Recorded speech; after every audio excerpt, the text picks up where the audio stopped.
Hai Mam, bersama saya lagi dengan Dr. Irma, konselor laktasi dan akupunkturis. Kali ini kita akan membahas apa saja sih yang akan dibicarakan saat Mams bertemu dengan konselor laktasi sebelum persalinan. Mams dianjurkan bertemu dokter laktasi sebelum persalinan di usia 28 minggu dan di usia 36 minggu sebelum persalinan. Pada saat usia 28 minggu, dokter laktasi akan menerangkan yang pertama, mengapa sih harus menyusui?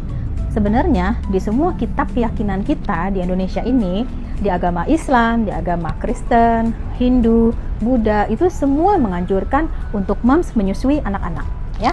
Nah, kemudian setelah kita menyamakan persepsi bahwa di semua keyakinan kita memang dianjurkan untuk menyusui, kemudian datang juga anjuran dari WHO. Menurut hasil penelitian, dengan menyusui, angka kematian dan angka kesakitan bayi dan ibu akan lebih menurun, sehingga WHO sangat menganjurkan untuk menyusui. Jadi, menurut WHO, menyusui adalah suatu keadaan alamiah, suatu keadaan yang ideal untuk pertumbuhan yang maksimal dan untuk kesehatan ibu. Kemudian, apalagi yang dibahas pada saat pertemuan pertama?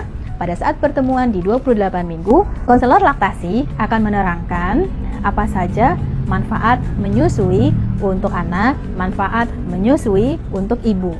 Ya. Nah, kemudian setelah diterangkan manfaat menyusui, hormon-hormon apa saja sih yang akan terlibat nanti pada saat proses menyusui? Kemudian IMD. Nah, akan dibahas juga nih tentang IMD.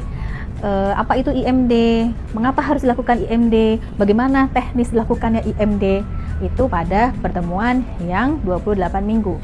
Lebih baik lagi kalau Mam membawa serta support system menyusui Mam. Siapa saja? Yang utama adalah suami tercinta. Kemudian kalau di Indonesia ini kulturnya kakek nenek juga merasa ikut memiliki. Kemudian realitanya mereka pun akan mempengaruhi pemahaman, kemudian perilaku Mam saat menyusui, sehingga ada baiknya mereka semua diajak, ya. Satu rombongan ikut nggak apa-apa. Kemudian nanti pada saat usia ke-36 minggu, apa saja sih yang dibahas pada usia 36 minggu? Akan dibahas bagaimana sih teknis produksi ASI sehingga Mams tidak khawatir gitu ya, hari keberapa ASI itu mulai keluar, kemudian bagaimana sih posisi dan perlekatan yang benar, nanti akan dipandu oleh konselor laktasinya. Walaupun pakai boneka, setidaknya Mams dan para support system akan memiliki gambaran sehingga nanti tidak kaget, tidak terlalu panik gitu ya saat proses menyusui itu terjadi setelah persalinan. Nah, kemudian akan diterangkan pula apa hubungannya hari keberapa keluarnya laktasi dengan hubungannya dengan ukuran lambung bayi. Nanti akan dijelaskan oleh dokternya, ya. Kemudian akan dijelaskan juga bagaimana psikologi ibu yang akan terjadi setelah persalinan. Jadi para Mams akan lebih siap dengan psikologis yang bagus gitu ya. Kemudian yang sekitar juga para suami, nenek pun akan mengerti psikologis ibu menyusui. Sekian dari saya obrolan kita saat ini, semoga membantu ya. Salam sukses menyusui dari saya untuk Mams semua. Bye.